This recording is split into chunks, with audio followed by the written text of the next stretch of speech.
Very welcome again to the Wicklow Library Storytime, and it's our spring into storytime season, and we hope you enjoyed the story we picked today, which is called Follow the Swallow, and it's written by Julia Donaldson and it's illustrated by Pam Smythe. And we'd like to thank Egmont Publishing for allowing us to share this book with you today. Oh, look, aren't there lovely pictures of the birds? Yeah. Jack the Blackbird was learning to fly. So was Apollo the Swallow. That was how they met. Oh, bang! They crashed into each other.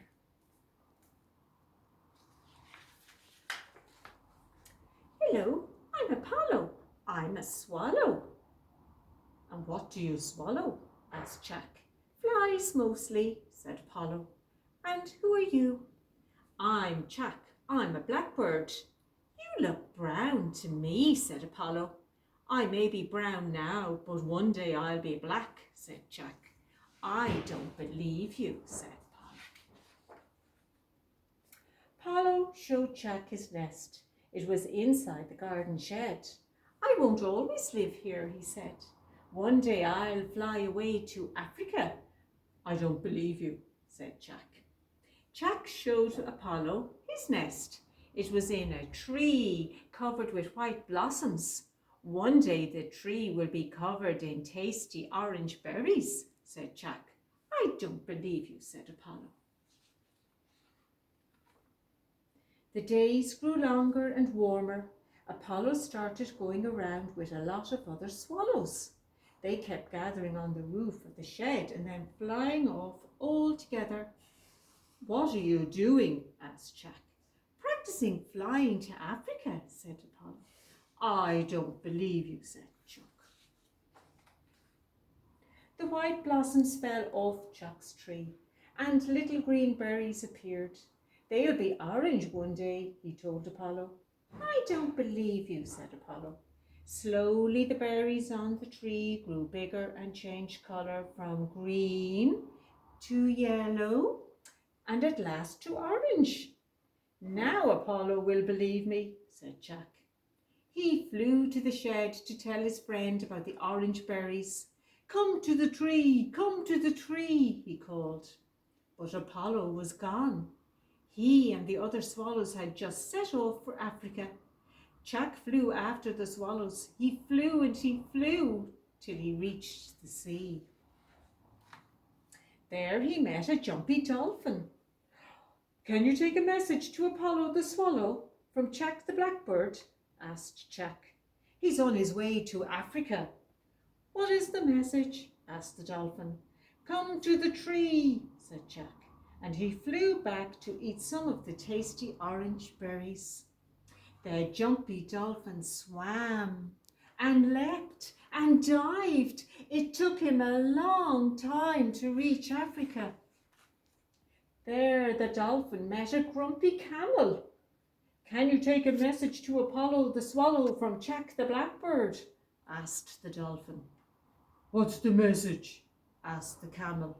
Jump in the sea, said the dolphin. Oh, that wasn't the message at all, it wasn't. The grumpy camel trudged slowly across the desert till he reached a wide river, and there he met a greedy crocodile. Can you take a message to Apollo the Swallow from Jack the Blackbird? Asked the camel. What is the message? Asked the crocodile. Grumpy like me, said the camel. The greedy crocodile took his time swimming and snapping his way down the river, till he came to a forest. There he met a playful monkey. Can you take a message to Apollo the Swallow from Jack the Blackbird? Asked the crocodile. What is the message? Asked the monkey. Monkey for tea, said the crocodile. The playful monkey swung from branch to branch until he came to a fig tree, and on the ground lay a lot of rotten figs. Feeding on the rotten figs were a lot of fruit flies, and snapping at the fruit flies were a lot of swallows. I've got a message from Apollo the Swallow, said the monkey. That's me, said one of the swallows. What is the message and who is it from? It's from Jack the Blackbird, and the message is 1, 2, 3, wee, said the monkey. 1, 2, 3, wee, said Apollo. That's a very funny message. Well, I've been in Africa for half a year now. It's time for me to fly back to the garden. I can find out what Jack means.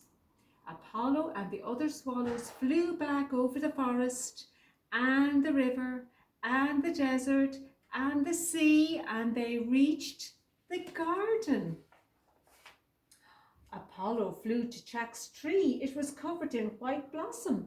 A big blackbird flew down from the tree. I'm looking for my friend Jack, said Apollo. That's me, said the blackbird. I don't believe you, said Apollo. You're black and Jack was brown. I'm Jack, as sure as eggs are eggs, said Jack. And talking of eggs, I've got something to show you. Jack flew up to the nest in the tree, and a brown bird was sitting in the nest. Time for your worm break, Rowena, said Jack to the brown bird. Rowena flew off, and there in the nest Apollo saw 3 bluey-green eggs. So the message wasn't 1, 2, 3, wee. It was 1, 2, 3 eggs. He said, no, it wasn't. It was come to the tree. Well, I have come to the tree and I've seen eggs and I think they're beautiful, said Apollo. But the message wasn't about eggs. It was about the orange blossoms and the orange berries, said Jack. Orange berries? You're still not on about orange berries, are you? Apollo started to laugh. But there really were orange berries, said Jack. I ate lots and lots of them, and the rest fell off the tree in the winter. But in the spring there are some new buds, and now the white blossoms are back, and in the autumn there will be more orange berries. You must believe me, Apollo. Apollo thought hard. All right then, he said, I believe you. Wasn't that a lovely story? And the message got all confused, but they were all very happy in the end. So thank you for listening, and we look forward to reading you another story very soon. Bye bye.